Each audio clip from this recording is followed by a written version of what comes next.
Guys, so can you believe it?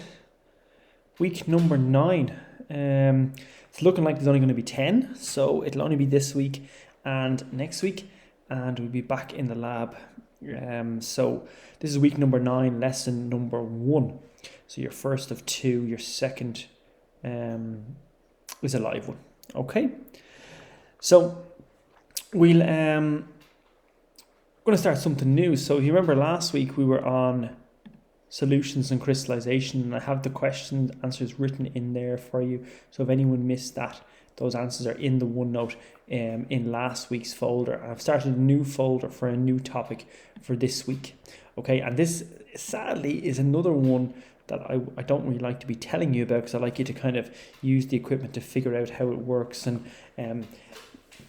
do loads of different measurements and finances for me, but not possible at the moment. But we will be doing lots and lots of measurement over the last couple of weeks of term. Okay, right, so here's the kind of thing we're going to be looking at. We're not going to go through all this, but a lot of this you'll know already. You'll just know from doing it in different subjects and doing it at home and stuff like this. We're going to measure things like length, mass. Probably from maths, you've measured the area of stuff, things like triangles and squares and rectangles and stuff like that. Volume, possibly, and maybe temperature as well. So you've probably measured those different things before. State the SI unit. Sounds complicated. System International, for things like length, mass, and time. So for example, the SI unit for length is the meter. So you've probably heard the word meter before. For mass, you've probably heard kilograms. For time, you've probably heard seconds. So it kind of sounds more complicated than it is. Look at the different ways you can use to measure length. So different ways you can really think, well, how would I measure the length of something?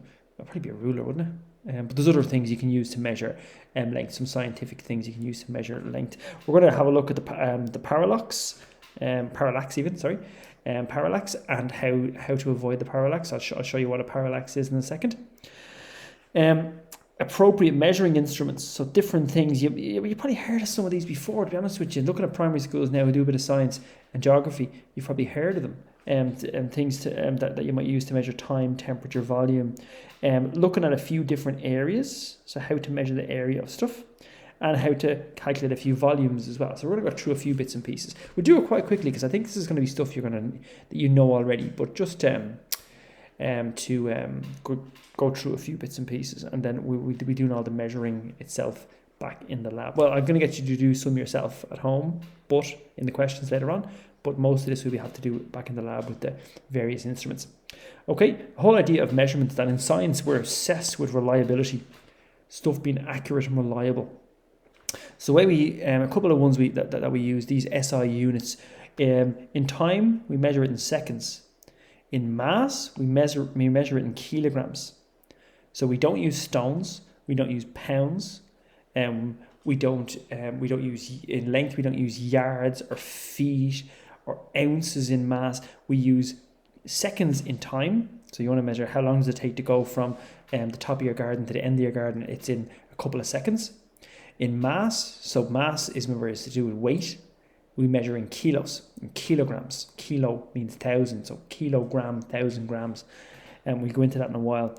And length, we use the meter. No yards, no feet, doesn't exist. We only use the meter and the kilometer, kilometer, or the centimeter, or the millimeter. They're the ones we use. Okay, so we start off and have a quick look at length, right? So I suppose the length definition is the distance between 2 points. So if I have a line, a point here and a point here, and I draw a line between them, and I say, right, the length is the distance from this point to this point here. It could be something like 5 centimeters. Okay, things you use to measure length. Well, a ruler. You all have one of those in your pencil case. You might use a measuring tape. If you're measuring the length of your waist, you might use a measuring tape. Meter stick. You've used those in the labs before. Paper airplane experiment, you use those for. Data logger we don't use, but I'll show you what a data logger is again. Vernier calipers I'm going to show you in a second. And you might have used this before in primary school. A trundle wheel. You ever heard of a trundle wheel? Possibly. Okay, and depends on what you want to measure. It depends on what you're using. You're not going to use a trundle wheel to measure the length of a 5 centimetre line in your copy. You're not going to pick a trundle wheel up and run it across a page in a copy. You're not going to use a ruler to measure the length between Dublin and Cork. So it depends on what you're using.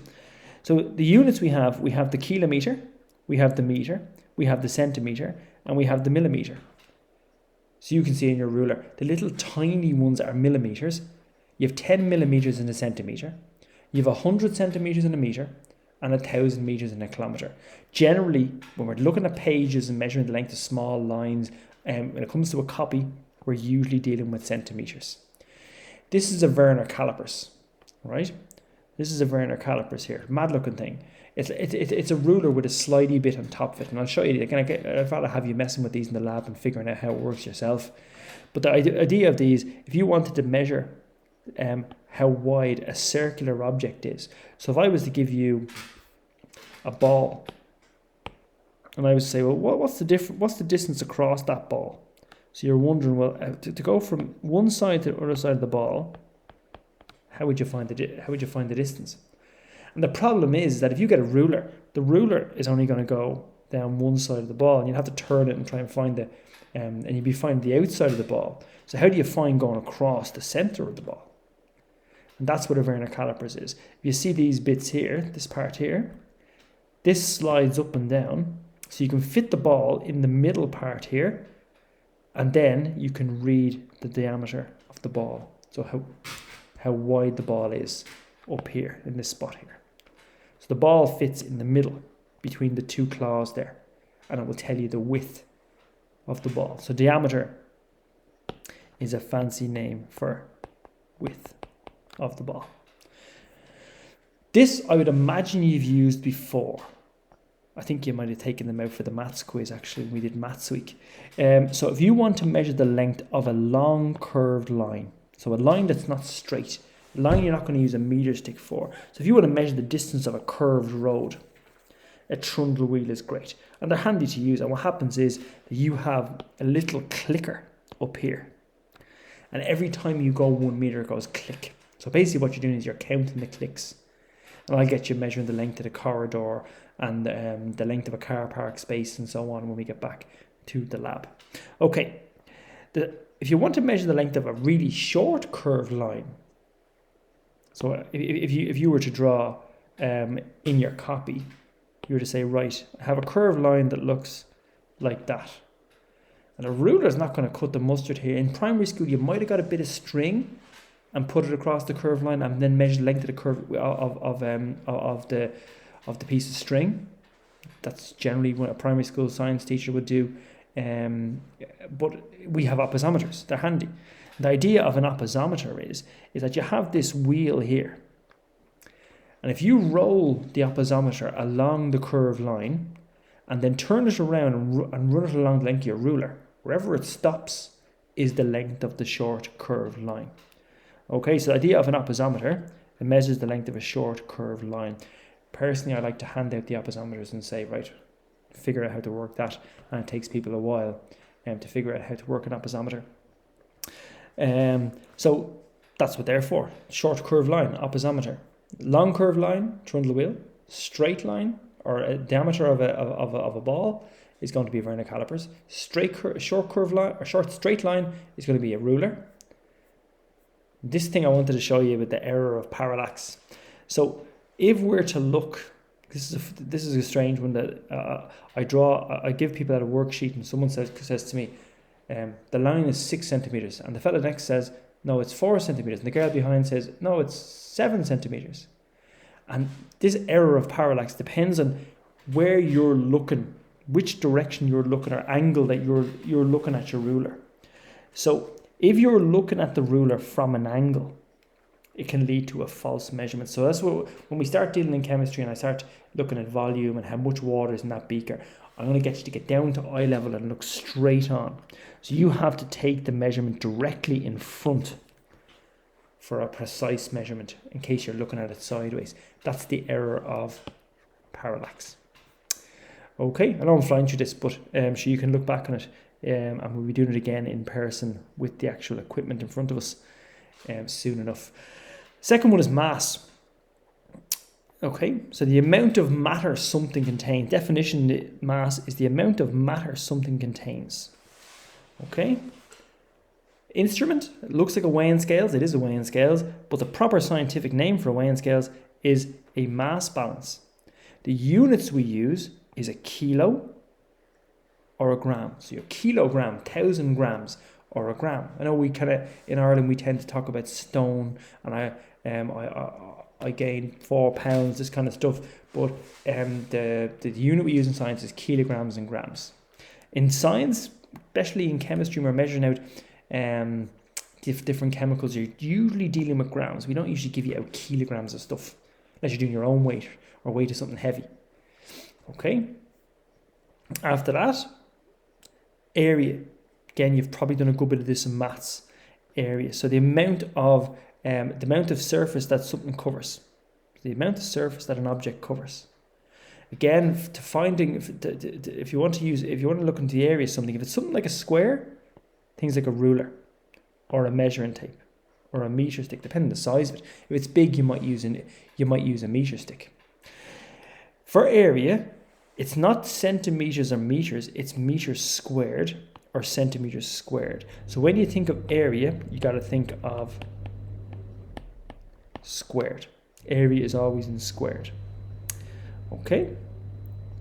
If you want the kind of sums we're going to be doing by in area is we're going to want to calculate the area of a square, a circle, and a rectangle. If I want to calculate the area of a square, it's length by width. Don't worry about circle. I'll do the circle which later on. A rectangle is the length by width. So basically what I'm saying to you is that if this is a square, if this is 4 centimeters and this is 4 centimeters, because it's length by width, it's 4 by 4, so it's going to be 16 centimeters squared. In a rectangle, if this is 6 centimeters and this is 3 centimeters, it's going to be 6 by 3, 18 centimeters squared. Find the area of a rectangle. We don't go into massive detail in science. In maths now, you're going to be using formulas and so on and so forth. But in science, we just kind of keep it nice and straightforward. Finally, we're going to, we're going to have a look on at volume. So area and volume are kind of related. The only difference really between area and volume is that volume is not the surface area, it's how much space an object takes up. So this is the kind of thing where if I want you to find the volume, how much space something takes up, we're going to have to go down the road of a graduated cylinder. I'll show you why in a second. If it's something like a cube, so if I go out here, if I have something like this, don't want to use highlighter. If I have something like a 3D shape like this,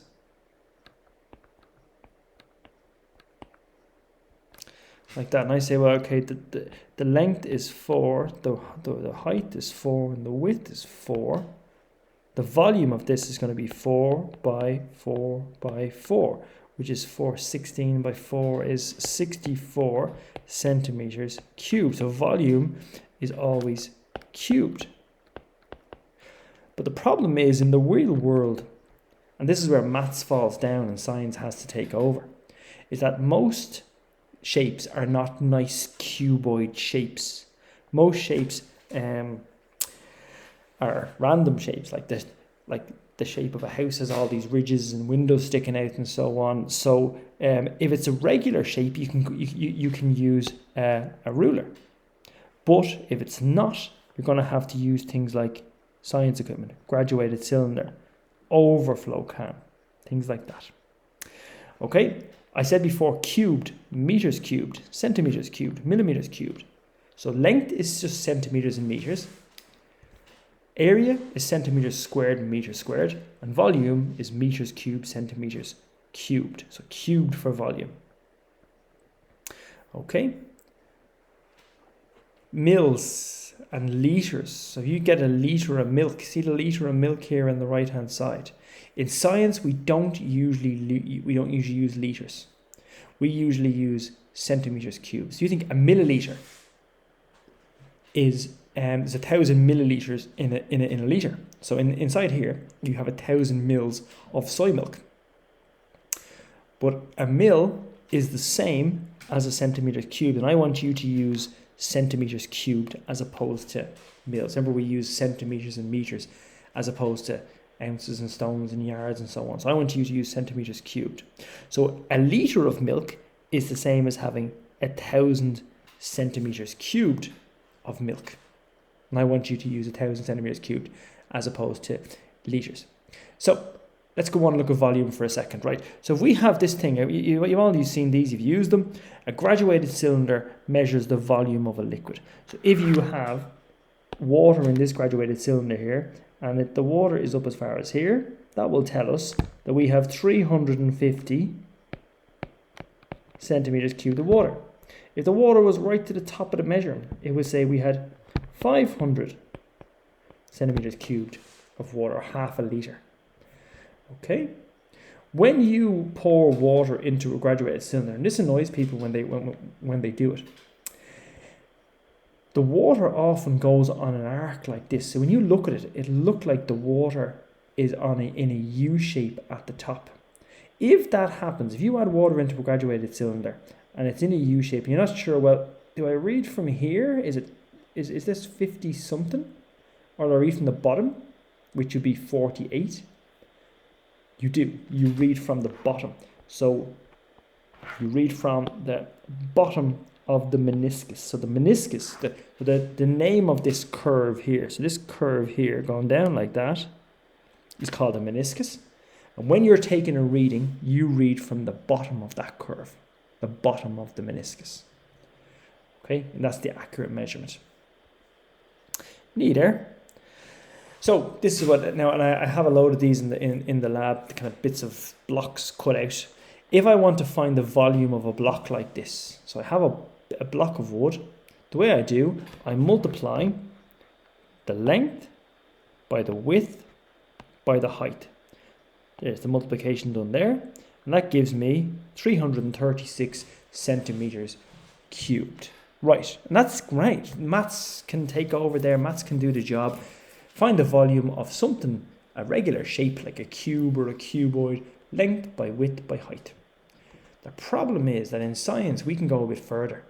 We can, if something looks like a random rock, see a rock here like this? No way to get length by width by height to something like that. So what we can do, and what I'll be getting used to do, is if I get this thing here, this is called an overflow can here. So basically it's like a metal jug with a funnel on the outside. And what you do is you fill the water up to this level here. So you fill the water right up to the level of the spout there. And then we chuck the rock in. Remember, the volume is the amount of space it takes up. And when you put the rock in, some of the water will overflow, that's why it's called an overflow can, into the graduated cylinder in here. And say the water goes up as far as here. So this is 30 here, 30 centimetres cubed here. And if the water goes up as far as there, that's the volume of the rock. Okay, so that's how you find the volume of an irregular solid. And if you're not taking all this on board, don't worry. When you do it a couple of times with a load of random rocks, it'll make more sense. Right, one of the last ones, on to time. So if I'm to find time, how would you find time? Well, I used to have random stopwatches and stuff hanging around the place, but now you have your timer on your iPad. The units, seconds usually, maybe minutes, and then hours. Okay, so we don't use quarter of an hour or anything like that. Seconds, minutes, and hours. Generally in science, we're talking about the length of time that a chemical reaction takes to happen, the length of time it takes you to walk from one end of the class to the next. So it's usually seconds that we're dealing with. Temperature. Again, you've probably had your temperature taken. A lot of you are feeling a bit dodgy. You wake up in the middle of the night, you're a bit warm. Someone might stick one of these in your ear. A thermometer, you've heard of that before. So temperature is the measure of how hot or cold something is. So you're wondering how hot or cold something is. You might put your hand on your forehead, you go, I'm a bit warm. But a thermometer will tell you a measurement of how hot or cold something is. So we use a thermometer. The when we want to measure temperature, we use in Europe degrees Celsius. Okay, we do not use Fahrenheit. No Fahrenheit, doesn't exist. Fahrenheit. You hear on American television, you might say it was 100 degrees today in the shade. If it was 100 degrees in the shade, everyone would boil. It's never 100 degrees. Fahrenheit is a different measurement, 60 degrees added on. So when we say 40 degrees, which is really, really, really warm outside in Spain when you go on your holidays, the Americans would say 100 Fahrenheit, but we use degrees Celsius. The body temperature of a human should be around 37 degrees Celsius. Okay, so I know I went through an awful lot there. I went through time, I went through length, and then area, and then volume, and mass, and temperature, and time. So I went through an awful lot, right? So what I want you to do, I want for our next lesson, is to try some questions. So some of it again is to be done, is you measuring at home. So a different make a list of 10 items that have a metric measurement. So have a look through your press, the length of your shoe, your height, the width of your room, time to boil 100 centimeters cubed of water. Basically, it's the kettle job if you can. Time if you have a toy car, how long does it take a toy car to roll down a ramp? Time for an ice cube to melt. Pull an ice cube out of your freezer, stick it, and then decide how long it's going to take. Start your timer, how long it's going to take it to melt. Bit of calculating of different shapes, and a bit of working out the area of irregular shapes. Can you work it out using the grid? Working out the area of a solar panel. How many solar panels are you going to need to power your house? Bit on volume, and then a bit on meniscus, and looking at different volume levels of a liquid inside a graduated cylinder. This is another irregular solid in the volume experiment. So what I'd like you to do is copy that into the homework section of your OneNote, fill in the answers in there, or write the answers into your copy and paste a picture into the homework section of your OneNote. And that will be due for our second lesson this week. Okay, right. Any questions, of course, in the meantime, you can email me. Again, this is much more difficult than it would be if we were in the lab, because I would much rather show you this stuff and have you figure out this stuff for yourself than me actually telling you all this stuff. It's much more fun to learn it by yourself, by actually doing these measurements. But we will do that as well. We're just kind of doing everything in reverse. So I will chat to you all later in the week. Mind yourselves, and any questions, of course, just email me and I'll get straight back to you and give you a hand. Okay, talk to you. Bye-bye.